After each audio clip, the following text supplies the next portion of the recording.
The frame opens on white. Not snowflakes, not a gentle drift, just an ocean of frozen white under a hard, metallic sky. The sound comes first, a low, distant thump that doesn't match anything you can name. Then another. Then a crack that rips across the valley like torn metal. Cut wide. A narrow alpine valley, rock walls rearing on both sides, snowfields spilling down into a constricted floor. Sunlight glints off ice and steel.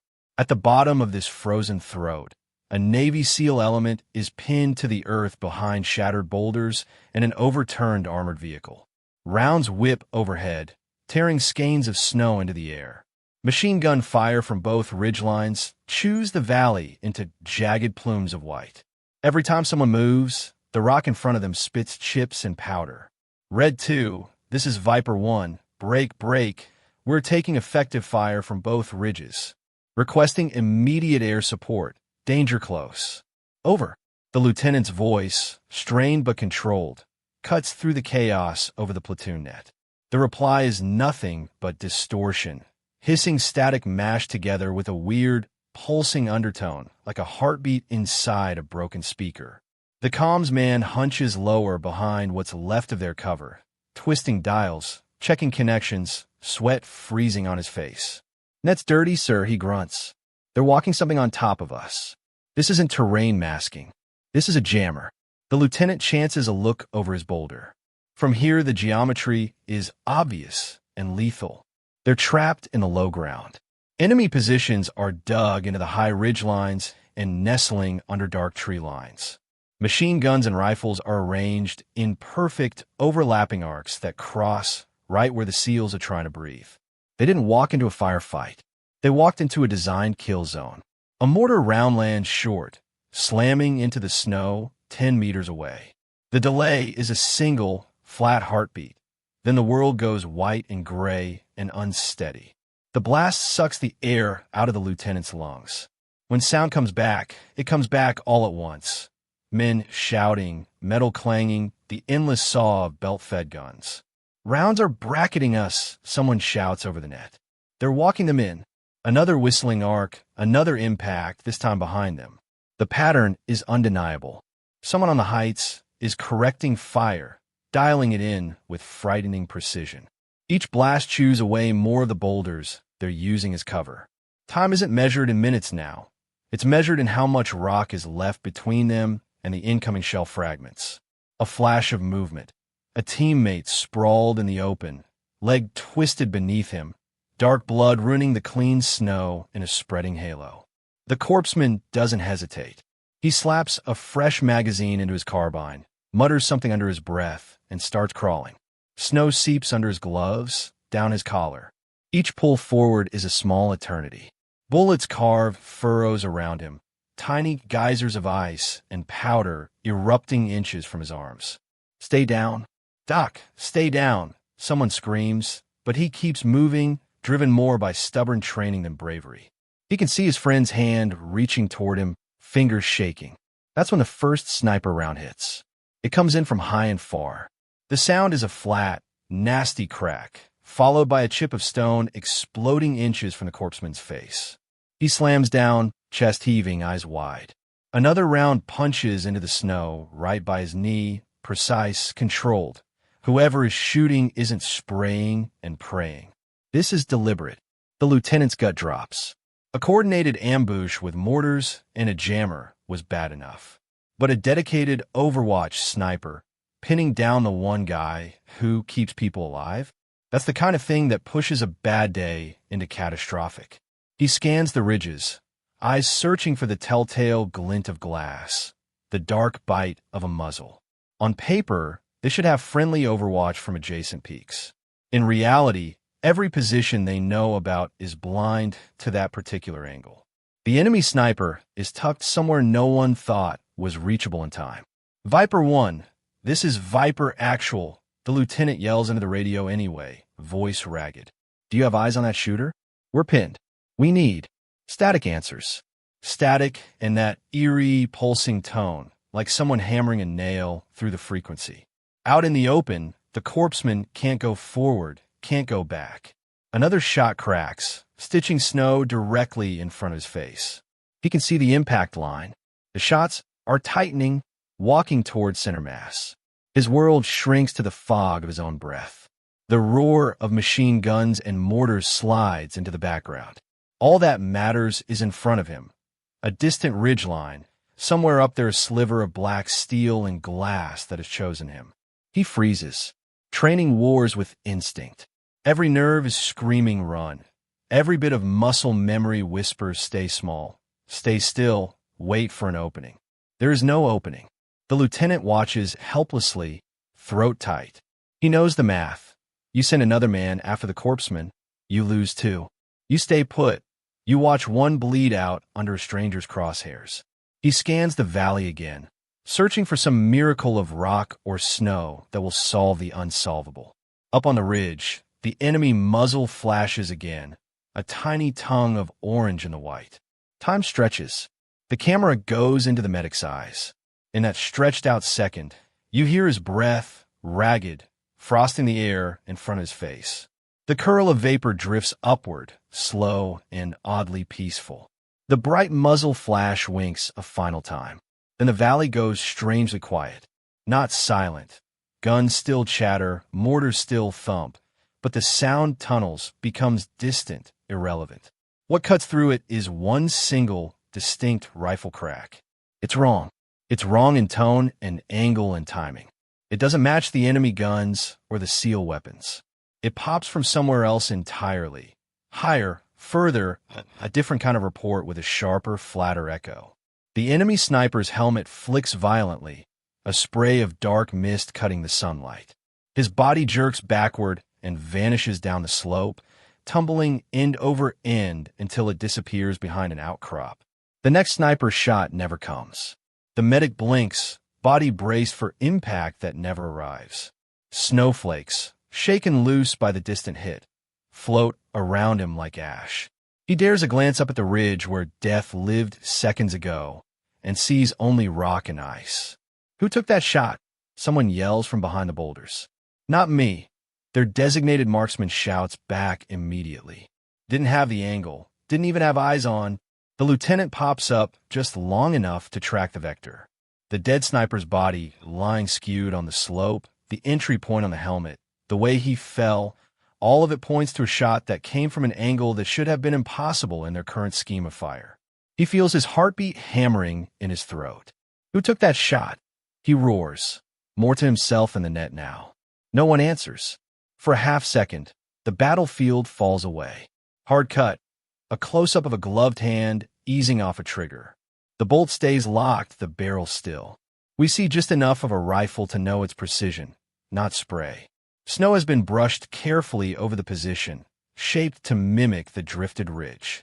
Breath comes slow and steady somewhere behind the scope, fogging the inside of the face covering. We never see the shooter's face, just the smallest tilt of a head, a minute adjustment to the rifle, and a faint exhale that sounds calm in a way nothing else in this valley is. Cut back to the chaos below. Machine guns resume their punishing rhythm. Mortars keep walking in, crunching closer. The SEALs are still trapped in the low ground, their cover eroding with every impact. The corpseman is still stranded, now stunned into motionless disbelief. But the layer of dread has shifted, because someone up there, someone no one can name, just reached across an impossible stretch of ice and air and derailed the enemy's plan with a single round. Over this, the voiceover slides in low and steady. To understand how a Navy SEAL unit ended up in a kill box, why the enemy knew exactly when and where to hit them, and how one overlooked operator managed to change everything with one impossible shot, we need to rewind the clock. 24 hours. Back to when this was just another mission. Back to when she was just the intel sergeant. Dawn comes late to the mountains. The sky is still more night than day as generator light spills out from canvas tents, washing the snow in yellow.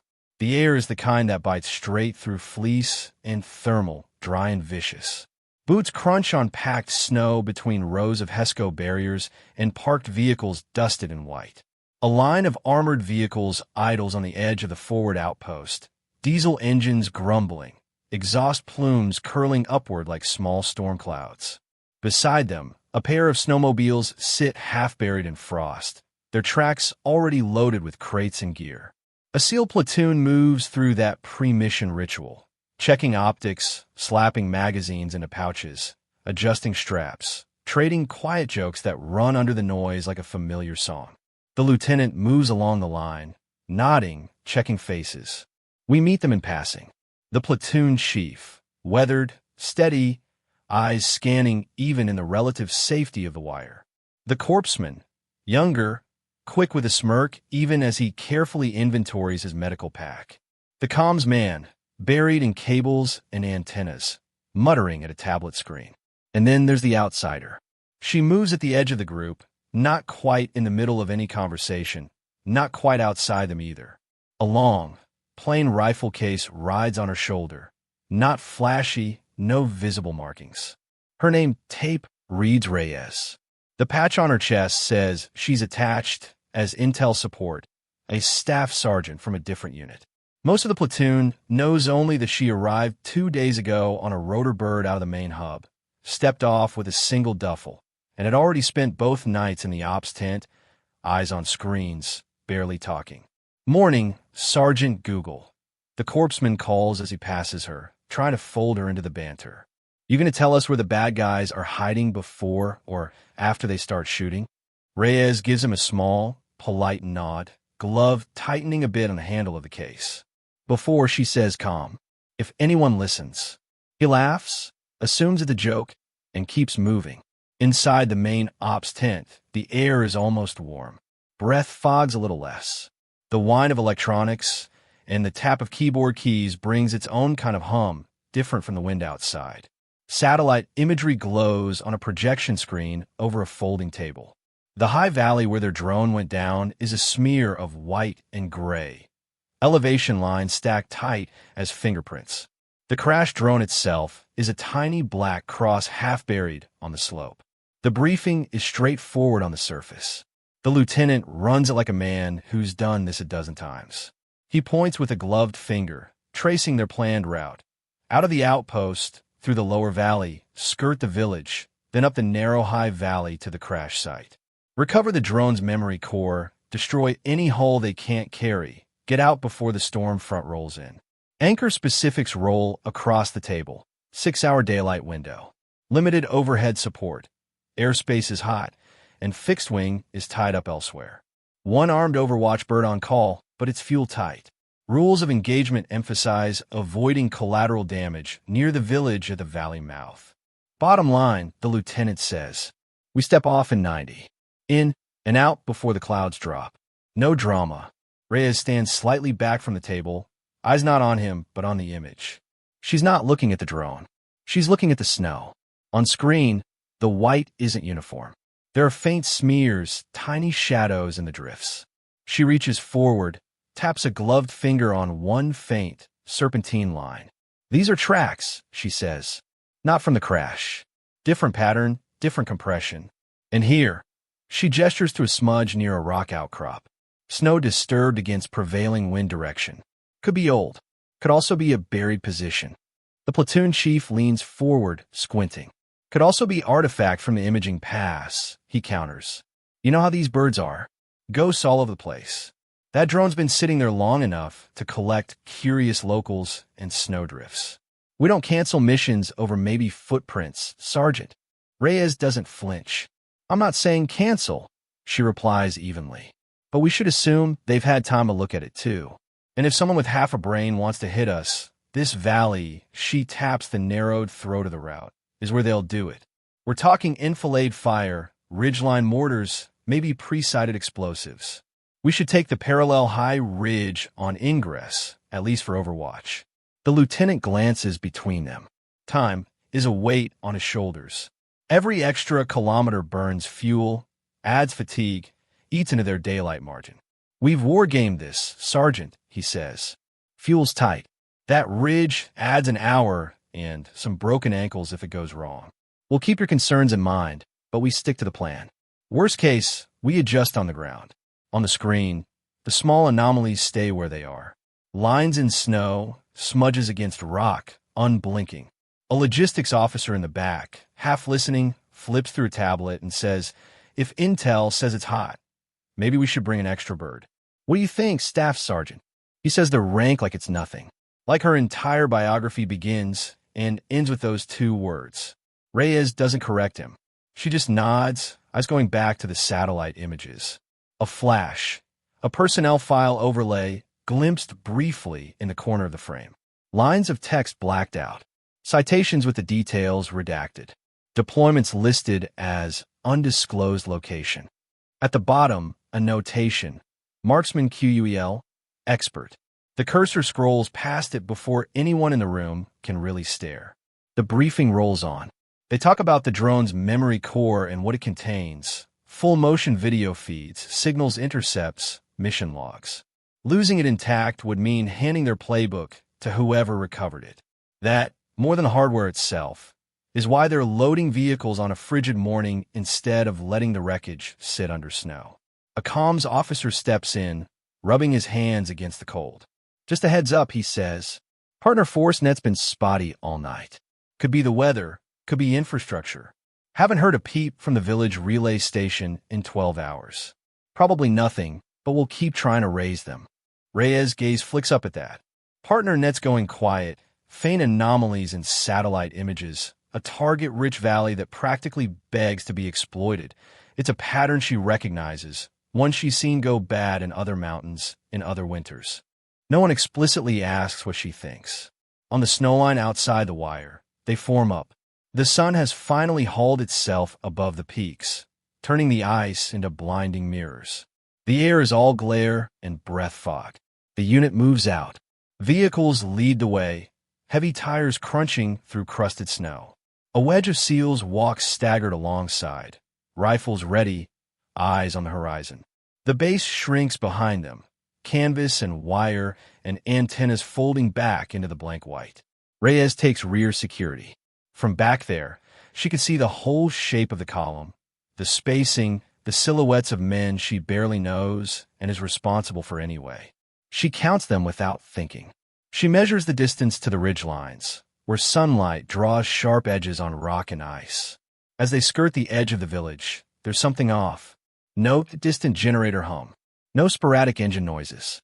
No kids shouting. No dogs barking. Just the wind. The others glance at the closed doors and shuttered windows and chalk it up to cold and early hour. Reyes files it in a different part of her brain. "Sir," she says quietly as the lieutenant falls back toward her for a moment. "We could still shift. There's a parallel ridge here." She nods toward a line of broken rock above them. "That would give us angles into the high valley. Too many places up there to get glass from if we stay low." He really looks at the ridge, sees the broken stone, the steep grade, the way it would slow them. "We don't have the time," he says, regret in his voice but resolve in his eyes. "Storm's a step behind us, and the bird's a step ahead. We go by the book. If it smells wrong up there, we'll adjust." She nods. Her fingers brush a jag of dark stone at shoulder height as they pass. In another life, another plan, that outcrop would be a perfect anchor for a hide. She measures the angle from there to the throat of the valley, the potential fields of fire, the way a shooter could nestle against it and see everything that mattered. Then the moment slips away. The column continues, shrinking into the distance. The outpost vanishes behind a roll of ground. A few kilometers later, the comms man frowns at his radio. Losing base net earlier than plotted, he mutters. "Terrain's weird here." He mentions it over the net. The lieutenant acknowledges, logs it as terrain masking, and pushes on. Reyes hears the crackle, the faint distortion at the edges of the signal. It's not what she expected. It's something layered, but they're already committed, footprints stitching a line through endless white. She says nothing. Her eyes stay on the ridges, on the places where snow has drifted wrong, on the shadows that might be nothing, or might be the first glimpse of the kill box waiting ahead. By midday, the light has gone hard. The lower valley opens into a broader plain, then narrows again as the mountains lean in close. White slopes pour down into a floor that's barely wide enough for their vehicles. Dark rock spines thrust through the snow like broken ribs. This is the high valley. From the ground, it looks simple enough drive up, dismount, hike the rest of the way to the drone wreck. From above, from the vantage of anyone who took the time to study it, it looks like a funnel. Fire from either side can rake the center. Mortar rounds from further up can trap anything that enters. The patrol enters single file. Vehicles grind forward, engines laboring. The SEALs adjust their spacing, eyes scanning. The corpsman keeps one hand on his pack strap. The platoon chief sweeps binoculars along the ridges, sees nothing but snow and rock and the occasional black smudge of scrub. Reyes' unease ratchets up a notch. There should be tracks, goat trails, old boot prints from villagers who use the valley as a shortcut, a stray dog bolting away at the sound of engines. Instead, there's nothing. The snow is too clean. The air is too still. Even the wind seems to have chosen somewhere else to blow today. 1,000 tiny absences add up to one ugly conclusion. Still no joy on PartnerNet. The comms man calls out. Base is faint. Everything else is ghosts. Try the bird, the lieutenant replies. Let's get a check-in while we've got some sky. The JTAC shoulders his radio, lifting the handset to his mouth. Thunder 1, this is Viper 1-4, radio check over. For a moment, there's only the familiar wash of static and atmospheric hiss. Then something else rises underneath it.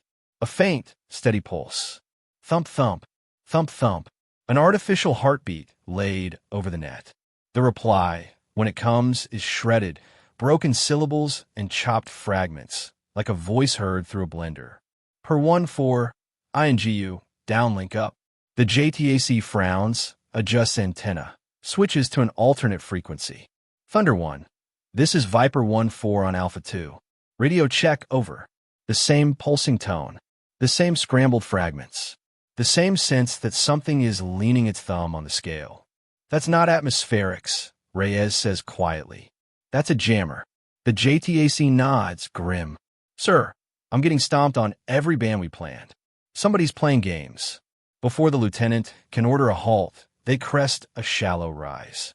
The valley ahead narrows another few meters. A wind-carved cornice leans out from the left-hand ridge, overhanging the route. Reyes' eyes lock onto it. In the brief second before they pass under its shadow, she sees it, a ripple where there shouldn't be wind, a hint of cloth tucked back under the overhang, and a flash, a tiny reflection off glass. She opens her mouth. The world detonates. The lead vehicle vanishes in a vertical wall of snow and steel. A buried charge punches up from beneath, lifting the vehicle off its axles, flipping it onto its side like a kicked toy. Metal screams as it tips, slams sideways across the valley floor, blocking the track completely. The blast wave hits them a heartbeat later. Snow and rock slam into faces and armor. Eardrums throb. The vehicle behind the lead truck locks up its brakes, skidding sideways. Men are thrown off their feet, rifles knocked from hands. For a moment, all orientation disappears. Then the machine guns open up. Fire rips down from both ridges, stitching the valley floor in long, merciless lines. Rounds hammer the disabled vehicle, punch into the snow where the dismounting SEALs are trying to find cover. Bullets chew into the flanks of a second truck, spiderwebbing the armored glass. Contact left. Contact right. Voices howl over the net. Effective fire from multiple positions. Reyes slams against the side of the second vehicle, ears ringing. She sees a teammate go down in the snow, clutching his thigh, red blooming between his fingers. The corpsman is already moving toward him, low and fast. Another round cracks, and a spray of blood mist blossoms around the corpsman's leg. He tumbles, shouts, then starts dragging himself forward anyway. It's controlled chaos. Its training slammed up against the raw brutality of an ambush. Mortars join the song. The first round lands behind the convoy, a dull crunch in the snow. The second drops short and to the side. The third is closer. Each impact is followed by a crisp adjustment over some enemy frequency, a voice somewhere on the ridge correcting the fire like it's a range day. Mortars are bracketing us, the platoon chief yells. They've got this walked in. Reyes blinks snow out of her eyelashes, squinting through the haze. Through gaps in the smoke, she spots them, small figures on the ridges, moving with purpose. Some are behind machine guns, others on radios. A few further back are kneeling beside long tubes, talking into headsets. And then she sees something that tightens her stomach. Not all of the enemy are shooting. On the far right flank, half hidden by rock, a trio of fighters advances slowly down a steep slope. They're moving in pairs, leapfrogging from cover to cover. Ropes coil at their waists. One carries a pair of flex cuffs on his belt. Another has what looks like a stun baton clipped behind his back. They're not coming to finish off survivors. They're coming to collect. Her brain runs the ledger. A platoon of elite Western special operators. A crash drone full of sensitive intelligence. An entire ambush built not just to kill, but to jam, trap, and capture. This isn't a random hit. This is a planned snatch. Sir, Reyes shouts over the din, ducking as a burst of gunfire rips across the hood in front of her. They're moving with capture gear on the flanks. They're not just trying to wipe us out. They want prisoners. They want the drone corps. The lieutenant's jaw clenches. A round chips rock next to his ear. He ducks back, then pops up again, trying to glimpse options in a valley designed to give him none. A desperate option surfaces. We push up that wall, he yells to the platoon chief, pointing to the left-hand ridge. We get out of the funnel, get guns online with them. We sit here, we die where we kneel. The chief risks a look at the slope he's pointing at. It's steep, open snow with scattered rock outcrops, perfectly sighted by enemy nests. With what? The chief shoots back. We break cover, we get cut in half before we're 10 yards up. They've got us in a bowl. We need air or we need a miracle. The air is jammed. The miracle hasn't arrived yet. Reyes tries another angle. We split, she shouts, forcing calm into her words. Main element holds here, keeps their heads down. I take a small pack and go high on that side gully. She nods to a narrow cut in the rock, barely visible through the smoke. If I can get above them, I can take the sniper, the spotter, the jammer. We break their eyes and ears, you move. The chief stares at her like she's lost her mind. Your intel, he snaps. You're not going solo up a mountain with a rifle while we sit here waiting on a fairy tale. Sir, with respect, she says, I've done this before. You won't get another window. Every minute a mortar round slams into the snow just beyond their main cluster of cover, showering them with shrapnel and shards of rock. Someone screams. Another voice shouts, I'm hit. I'm hit, arm. Shut it down, Sergeant, the chief barks. We don't have time to babysit you on some Lone Ranger play. You stay with the element. The lieutenant's eyes flick between them, torn. A round claws a piece of rock out of the boulder by his head. Instinct tells him to hold, to consolidate, to wait for the tech he's been taught will always come. The reality of the jamming undercuts all of it. Everyone holds, he decides, voice harsh. We ride this out. We find a seam. No one goes off on their own. That's an order. Reyes nods once. There's no time to argue doctrine in a storm of steel. She presses closer to the rock, pulling her rifle in tight, scanning the ridges even as snow and smoke swirl. Mortars walk closer. Ammo counters drop in the back of mines. Casualty reports stack up. The enemy on the flanks tighten their noose, ropes and cuffs ready. Reyes watches another teammate jerk and fall, hit by a burst that came out of nowhere. She feels something in her chest go very, very still. Staying here is death. Staying here is watching the pattern play out exactly the way the enemy designed it. So while everyone else is eating the next blast, while snow erupts again in a white curtain, she reaches down. Her hand closes around the zipper of her minimalist assault pack. She checks magazines by feel. She strips her load down quietly to essentials. Rifle, ammo, small med kit, rope, rangefinder, radio on a low-power channel. Without fanfare, without a speech, she prepares to break the plan. In her mind, she's already on the ridge, already tracing lines of fire and sight lines, building a ladder of targets. She knows what it will cost if she goes. She knows what it will cost if she doesn't. Another mortar lands closer than any of the others. The blast hammers through them, and in that chaotic, snow-blind moment, Reyes makes her move. She explodes from behind, cover the second the mortar hits. To everyone else, it just looks like one more body shifting in the chaos. One more figure diving through snow as fragments whine overhead. But she's not diving toward better cover. She's sprinting toward the side gully she marked minutes ago. A smoke grenade arcs out, thrown too far by a panicked hand. It hisses and blooms where no one's actually moving. To the enemy, it's another target, another potential breakout point. To Reyes, it's a curtain. She slips behind it, lungs burning in the thin air, boots hammering frozen ground. The temperature bites through her uniform, but her body is running on something else now. A controlled urgency honed over years. The lieutenant catches just a glimpse of her figure cutting away toward the gully. He opens his mouth to call her back. Another round slams into the rock near his head, spraying stone dust into his eyes. When he blinks it away, she's gone. Sound changes as she enters the narrow cut. The roar of machine guns drops half a register, muffled by rock. Mortars become distant thunder. Her own breathing, amplified inside her hood, is suddenly the loudest thing she hears.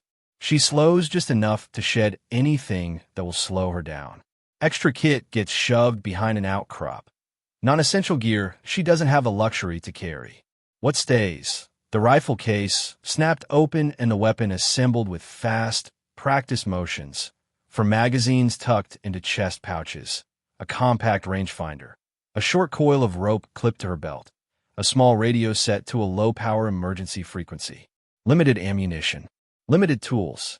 No guarantee anyone will even hear her if she makes contact. She moves on anyway. The gully steepens fast, snow giving way to hard ice and rock. Her boots scrape for purchase. She uses hands as much as feet, fingertips numbed by cold, finding tiny holes in the stone. The rope comes off her belt, looped around jagged outcrops to give her just enough security to lean into the climb. From below, to anyone glancing her way, the gully is just another cut in the terrain.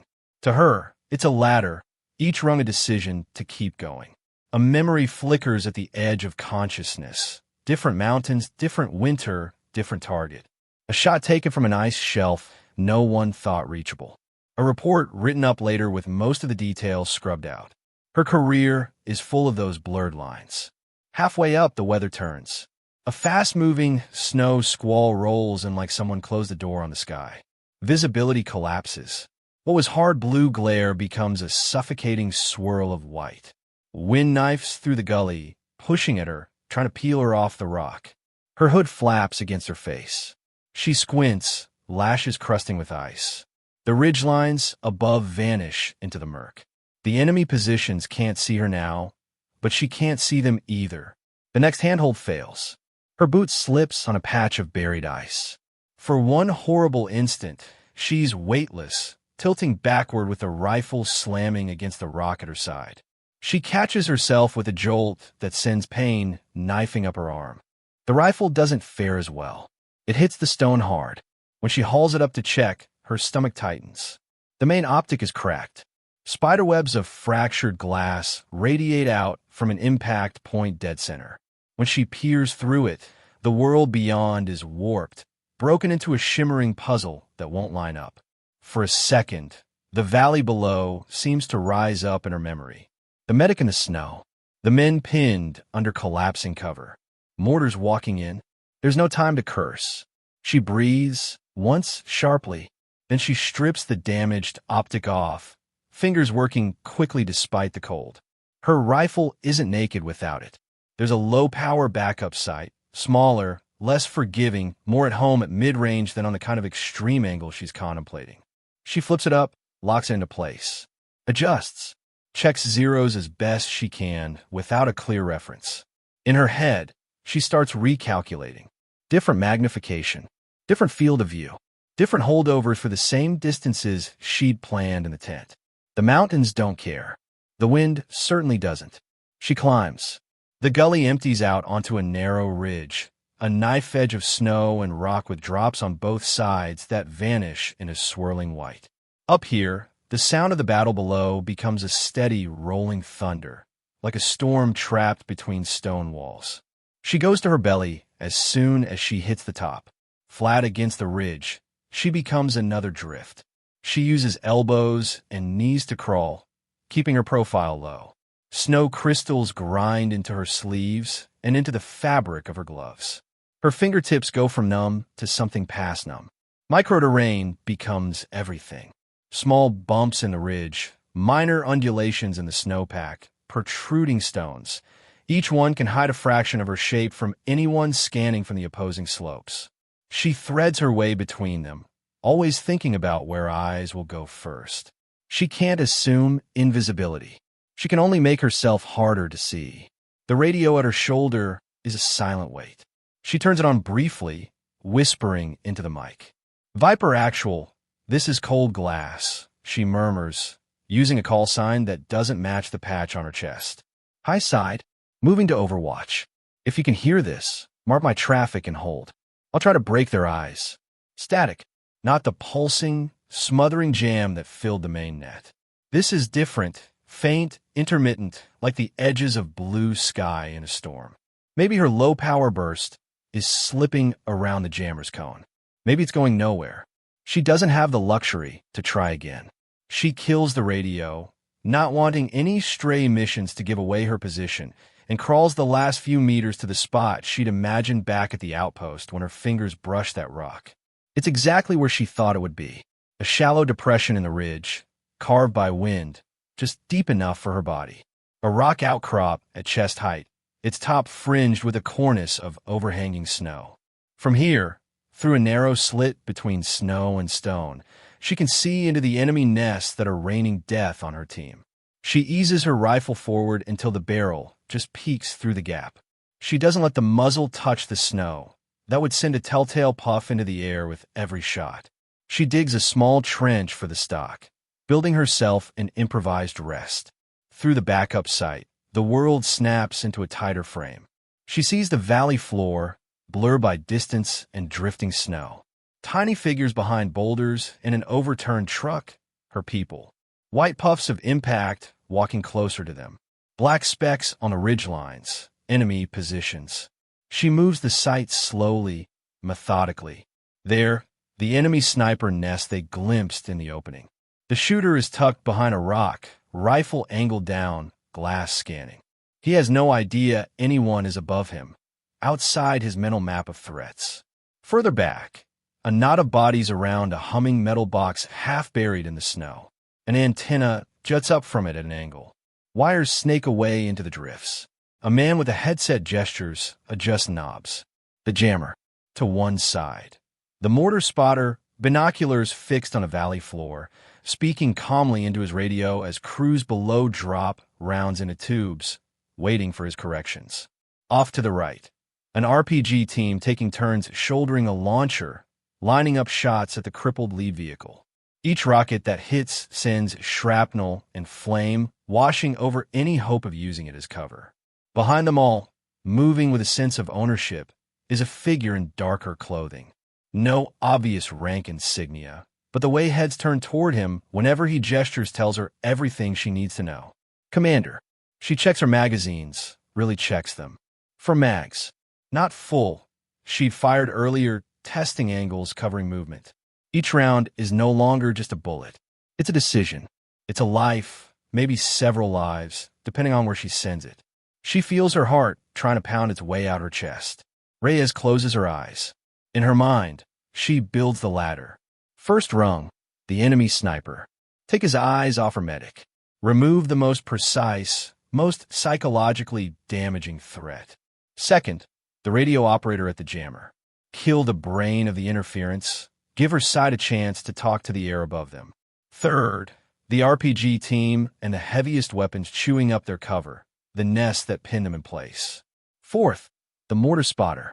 Without him, the mortars become blind fists, hitting nothing or being silenced. Fifth, the commander.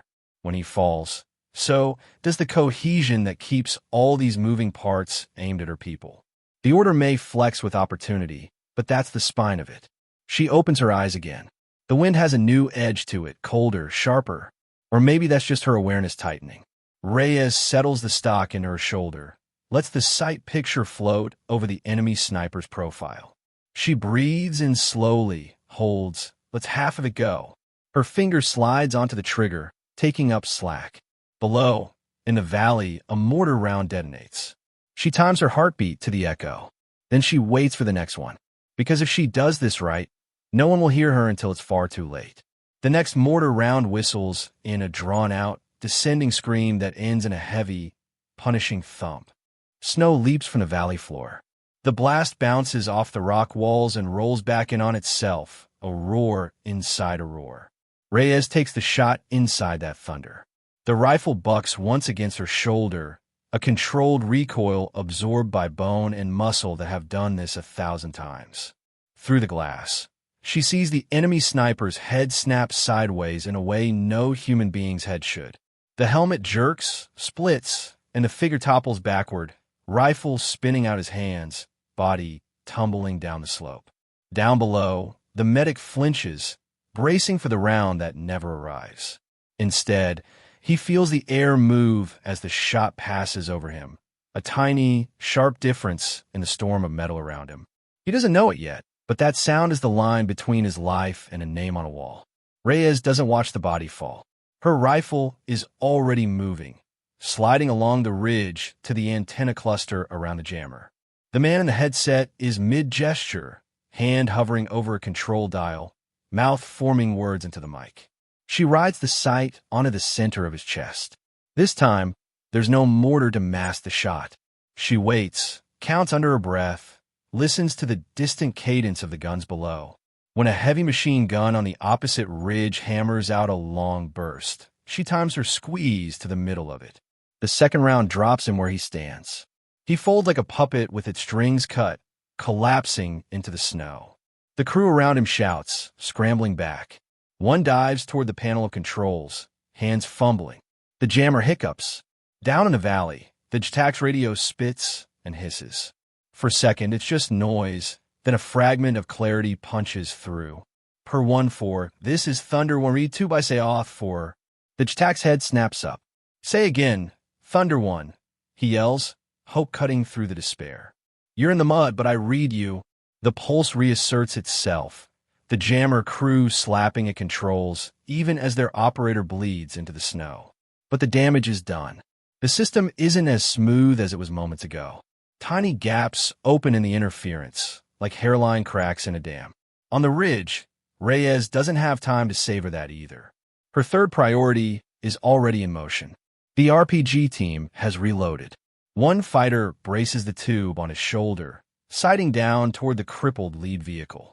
The truck is a pivot point now, a hunk of metal that either stays in place to shield the seals or turns into shrapnel that kills them. She chooses the one with the launcher. The sight picture is messy. The wind has picked up again, swirling snow across her line of fire. She compensates, just a hair, remembering every range day she spent on mountain ranges where wind flags are lies and the only real indicator is the feel on your cheek. She breathes, fires. The round catches the RPG gunner high in the chest. Shock jerks his arms up. The rocket leaves the tube at a wild angle, streaking off into the opposite slope, detonating harmlessly in a shower of ice. His partner stares, screams something, and dives behind cover that suddenly doesn't feel as safe as it did 30 seconds ago. Down below, the lieutenant sees the rocket go wide and tracks the trajectory back, mentally. It's not coming from anywhere he expected. It's coming from above. Someone's on the ridge. Whoever you are, he mutters under his breath. Keep doing it. He doesn't have eyes on her, not yet. But he can see the pattern. Threat by threat, the most dangerous pieces on the board are going dark. Reyes keeps climbing the ladder. The machine gun nest that's pinning the bulk of the platoon is dug in under a rock fold, barrels spitting constant fire. Every time someone even thinks about moving, rounds stitch the snow ahead of them. She watches for a pattern.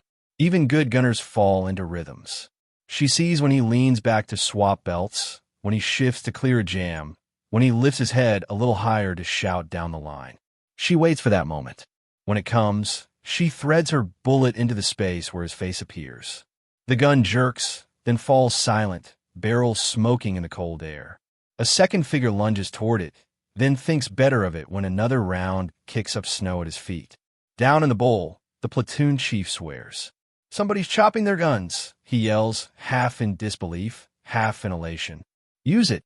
Bound, go. Operators move. Not recklessly. Not yet, but faster, more aggressively. Teams drag wounded behind better cover. The corpseman, leg bleeding, grits his teeth and crawls, spurred by the knowledge that someone up there is on his side after all. On the enemy side of the ridge, alarm is spreading. The commander watches his sniper fall, his jammer splutter, his RPG team get shredded, his machine gun go quiet. He isn't stupid. He knows what this means. There's another shooter. A high one. He barks orders into his radio. Mortar teams cease fire, giving up their staccato rhythm. Without their thunder, the lone crack of Reyes' rifle becomes more noticeable. He points up along the ridgeline, shouting at two fighters already coiled with rope and climbing gear. Find them. The climbers move.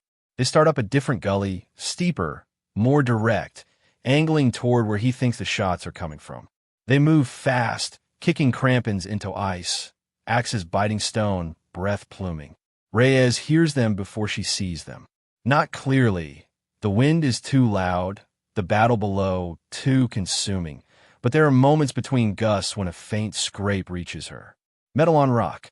A small, falling pebble that bounces a little too regularly. She flicks her eyes upward, scanning the lip of the ridge behind her with her peripheral vision. She doesn't turn fully. Any big movement risks catching someone's eye. Her magazine is lighter now. Rounds left, enough to finish the ladder if she's perfect. Not enough if she starts spinning them on climbers and misses once or twice. That's the choice. Protect herself, or keep tearing out the enemy's eyes and brains and nerves so her team can survive. She doesn't waste time. The ladder comes first. She shifts her attention to the mortar spotter. He's easy to spot. He's one of the few enemies not hugging cover. He stands a little taller, binoculars welded to his face, pointing, calling corrections. Even with the gun silent while they hunt for her, he's ready to bring them back the second they think they have a fix. She exhales, takes up the trigger, and sends a round into him. He drops. The radio handset tumbles from his fingers, swinging on its cable. The mortar crews freeze, directionless. One of them yells something up the line. No one answers. When the JTAC tries his radio again, the channel is ragged but clearer. The absence of adjustments makes the mortars clumsy. The jammer, wounded, isn't as effective. The air above them takes notice. Viper 1-4. This is Thunder 1. Reading you 3 by 3. We see smoke and impacts in a high valley. What's your status? Over. The JTAC nearly laughs. Thunder 1. This is Viper 1-4. Troops in contact, multiple enemy positions on both ridges. We are in a kill box. Say intentions. We are Winchester on time, but we can give you one pass with guns. Mark friendlies, advise target priority. He looks up toward the ridges. Whoever's up there is doing God's work, the platoon chief mutters. Let's make use of it. Get those birds to keep heads down while we move. The enemy commander sees the jet streak low across the mouth of the valley, hears the rising roar. He curses. The plan is unraveling faster now. Prisoners are slipping out of his grasp. The carefully rehearsed choreography of sniper, mortar, jammer, and machine gun has been savaged by one ghost on the ridge. He adapts again. He pulls back some elements, tries to consolidate a tighter ring. He moves himself to a rock outcrop with better lines of sight, shouting orders, waving his arms.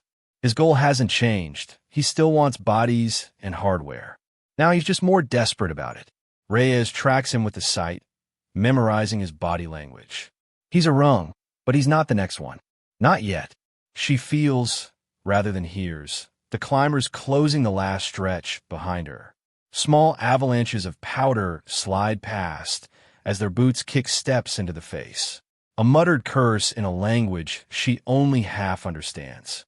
The scuff of an axe. Her pulse spikes. Her instinct screams to roll, to swing the rifle back, to defend herself. But below, the SEALs are starting to move in earnest, using every opening she's purchased. They're hauling wounded, shifting positions, preparing for breakout.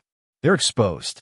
If she pivots too soon, if she spends the last of her ammunition on the two men coming for her, the entire valley might still fall apart. The enemy might reconstitute enough firepower to rip the platoon apart as it moves. The latter is incomplete. She grinds her teeth, decision crystallizing into something simple.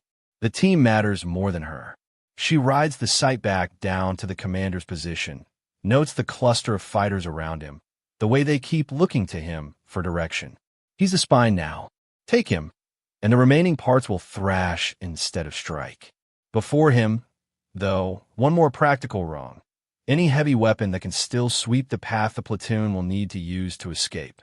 Her eye catches a crew-served weapon tucked just to the side, hidden under snow, barrel already reoriented toward the likely breakout route. She picks out the gunner, half exposed behind the shield.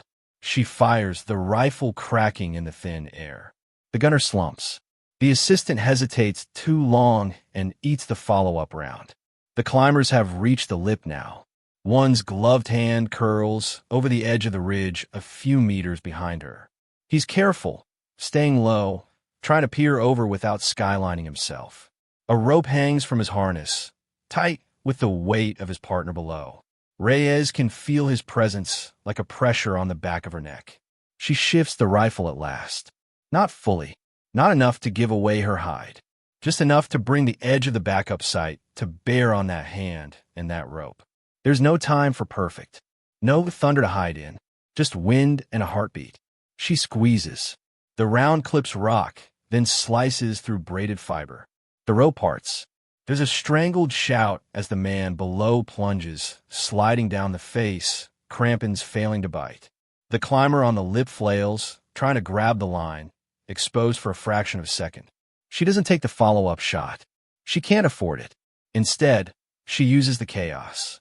The climber at the top pulls back from the lip instinctively, shouting, focused entirely on his partner's fall. For a few precious seconds, neither is looking for her. She swings back to the commander. He's yelling into his radio, voice sharp, arm outstretched, pointing toward the SEAL's position. Fighters look to him, then to the valley, then back again. He's the hinge between fight and flight. Thunder 1 roars overhead, a low pass that kicks up snow and rattles every brain in the valley. Enemy heads duck. Friendly heads stay down. Reyes waits for that exact moment. For the overlap of jet noise, wind gust, and command gesture. She fires. From her hide, the shot feels like any other. A controlled break, a recoiling stock, a faint drift of spent gas in the cold air. Down below, it changes everything. The commander's hand jerks mid-gesture. His body stiffens again, then folds. He drops like someone cut his strings, crumpling into the snow at the feet of the fighters who depended on him. For half a second, nobody moves. Then it hits them. On one side of the valley, a machine gun falls silent as its crew stares, stunned. On another, a fighter starts firing wildly, panic eating discipline. Some men scream to hold the line. Others are already looking for a way out, scrambling back toward the rear. The pattern, so tight and deadly at the start, dissolves. Leaderless, without mortars correcting and a jammer sputtering, the enemy force goes from conductor and orchestra to a room full of people all trying to shout over one another. The lieutenant feels the change like a shift in air pressure. Now he bellows. I'll call signs now.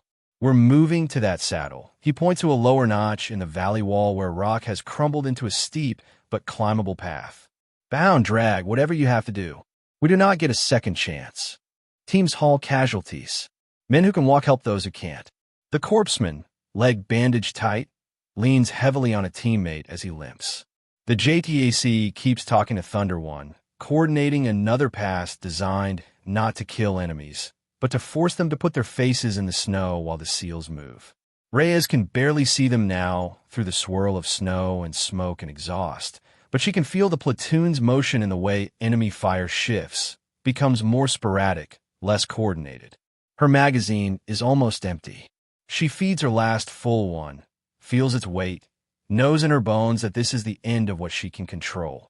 Everything after this will belong to momentum, luck, and the decisions these men make as they claw their way out of the trap.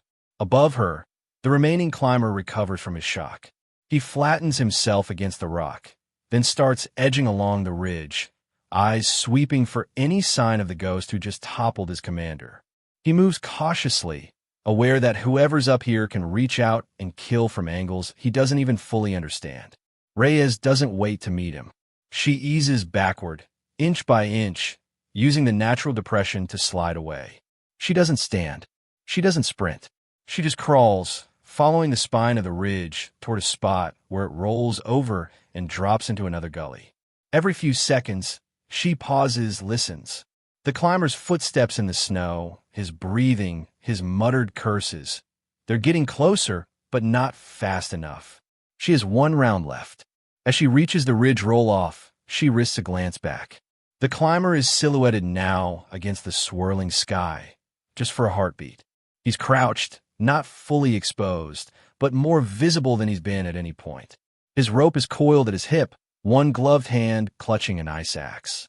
She raises the rifle, sights quickly, and sends that last round not into his body, but into the snow-packed lip just in front of his boots. The shot undermines the edge. Snow collapses. His own weight finishes the job. He slides, arms pinwheeling, axe scraping uselessly along the rock as gravity yanks him down. He disappears with a shout, swallowed by the white. It's not a kill shot. It doesn't need to be. It just needs to buy her enough time to vanish. Reyes drops over the other side of the ridge, sliding into the next gully, snow filling around her. The ridge above becomes a line of silhouetted rock and blowing spindrift. Behind her, the valley roars. But the shape of that roar is different now. It's the sound of a unit clawing its way out of the kill box, using every opening one unseen sniper could carve. By late afternoon, the valley is just another scar on a landscape. Smoke hangs in thin layers where fire touched snow. Cratered earth and blackened metal mark where vehicles once stood. The bodies, friendly and enemy, are gone now, lifted away by medevac, dragged away by retreating fighters, claimed by gravity. At the forward outpost, the world feels smaller. Rotor wash kicks slush and melted snow into the air as helicopters flare and land, then lift again with their loads of wounded. Medics move with a different urgency now, less gunfire behind them, more machines beeping. The surviving SEALs stand off to the side of the landing zone, bandaged, bruised, hollowed. Some lean on crutches fashioned from scrap. Others stand with arms in slings. They watch the birds lift away, carrying pieces of their team and the weight of what almost happened. Inside a nearby tent, the air is thick with stale coffee and damp wool. The lieutenant and platoon chief sit across from an investigating officer in crisp uniform, his presence a reminder that even in the middle of nowhere, there's always a higher authority. On the table between them lies a scatter of recovered enemy documents and electronics. Maps smeared with the same high valley they bled in. Hand-drawn diagrams of the SEALs' usual patrol routes. Notes on call signs, on reaction times, on standard operating patterns. The investigator taps one finger on a particular sheet. They knew you were coming, he says, not unkindly, but with an edge of hard reality. Not just that you operate in the area. They had your route, your likely timing. They pre-registered fire on the choke point. They in-placed a jammer tuned to your planned frequencies. The lieutenant's jaw tightens. They had the drone crash as bait, he replies. We knew that was a possibility. We thought we mitigated enough risk to run it. The investigator glances up. Their primary objective, he says, wasn't to kill you. It was to grab you. Specifically you and your JTAC. And the drone core, if they could get to it. They wanted living proof on camera. Western operators kneeling in the snow. Mission logs in their hands. They wanted a propaganda and intelligence victory in one hit. The words land heavy. The platoon chief shifts, uncomfortable. So what? They got lucky on some intercepted chatter, he asks. Pulled our route off the ether? The intel officer at the back of the tent shakes his head. Intercepted comms might explain some of it, she says. But the level of detail here suggests something more. Someone in the local partner network has been feeding them our patterns. That's why your village relay station went quiet. They weren't just offline. They were bought. The silence that follows is thick. Out by the stacked ammo cans, the surviving team gathers in a looser circle. The snow is turning to gray slush around their boots, dirty rivulets cutting paths through the yard. The air smells of fuel and burned cordite and the faint salt of sweat coming off cooling bodies. The medic sits on a crate, leg wrapped in layers of bandage, boot cut away. He's telling the same story for the third time, because it doesn't feel real even to him yet. I saw the flash, he says, gesturing uphill with his hands. I saw where he was. I knew the next round was going to be for my head. And then, he snaps his fingers. Nothing. Just this different crack. Came from somewhere else. And his helmet just popped. I don't even know how to describe it. One of the younger operators shakes his head. Still no idea who took it, he asks. LT says our shooter didn't have the angle. LT says a lot. The medic replies with a tired smile. But either way, somebody out there is watching my six. I'd like to buy that person dinner. They laugh, soft and frayed around the edges. Behind a HESCO barrier, away from the noise, Reyes sits on an overturned crate with her rifle in pieces across her lap. She works a rag through the barrel, checking for damage she can't afford to ignore. The cracked optic lies off to one side, lens shattered but base intact.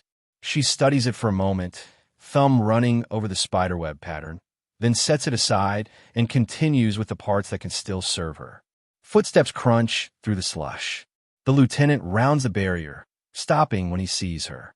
For a moment, he just watches her work, noting the precision of her movements, the way her hands seem more at home with oiled steel than with keyboards and paper.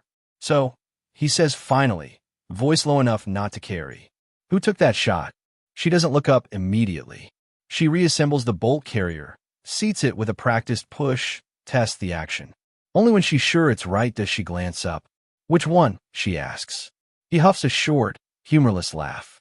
Start with the one that peeled a sniper off my medic's face from a place I didn't think we could reach before we all died.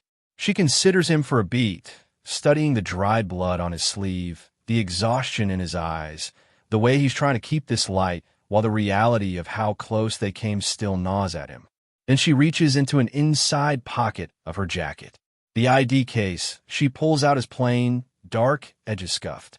She flips it open and angles it so only he can see. Inside, the credentials are stark. No fancy unit patches.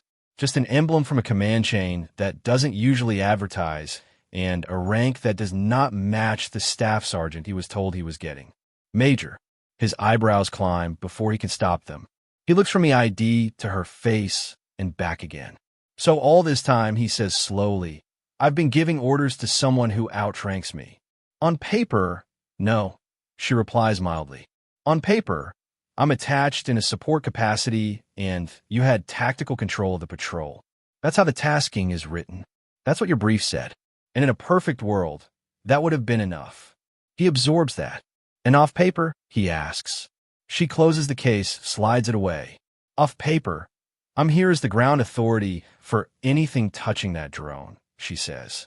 My job is to make sure its core doesn't end up in the wrong hands. My other job is to watch how we handle operations in an environment where the enemy has clearly been handed a piece of our playbook.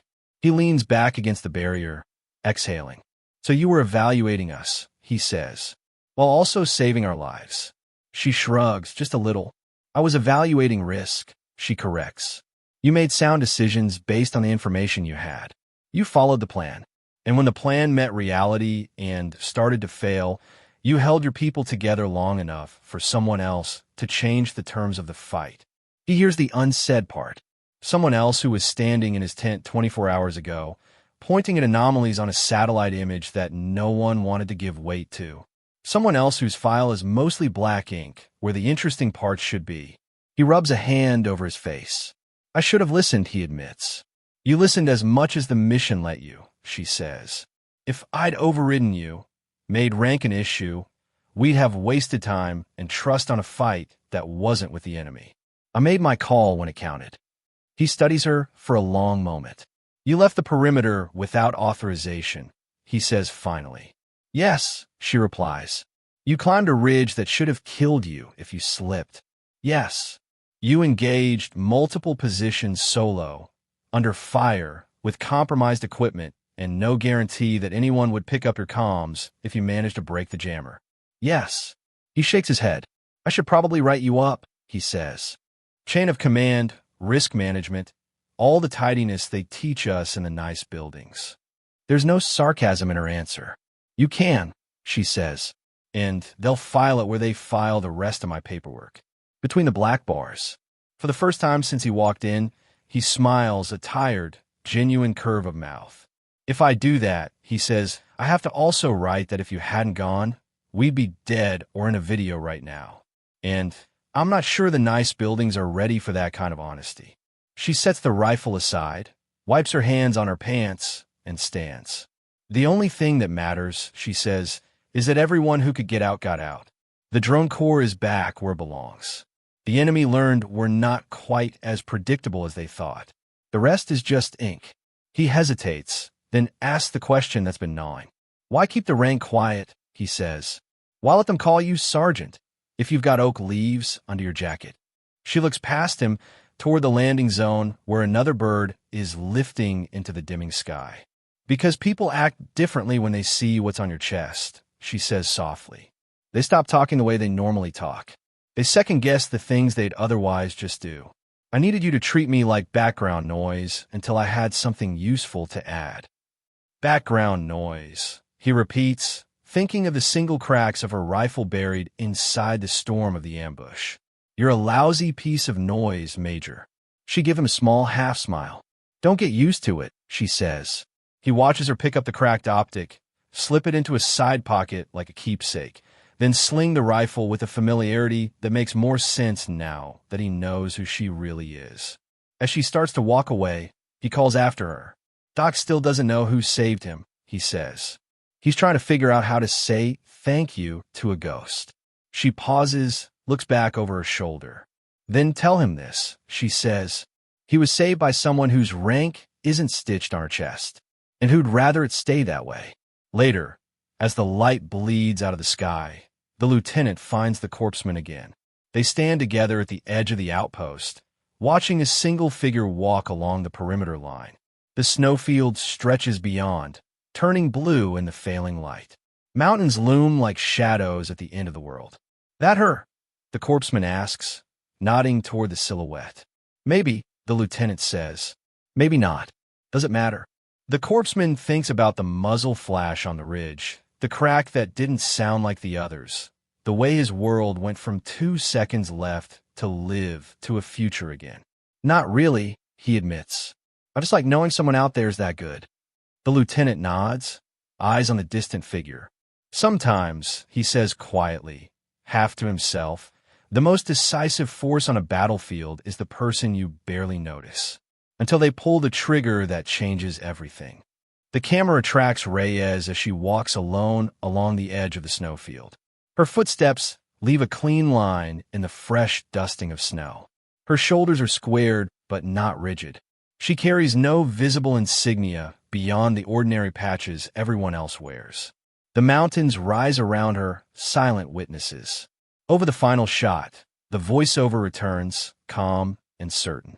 In a world that worships loud victories and obvious heroes, there's another kind of operator. The kind whose file is mostly blacked out, whose rank you never quite see, the one you underestimate until the day the valley closes and the only thing between your unit and a body bag is a single round fired from an impossible angle. Fade to black.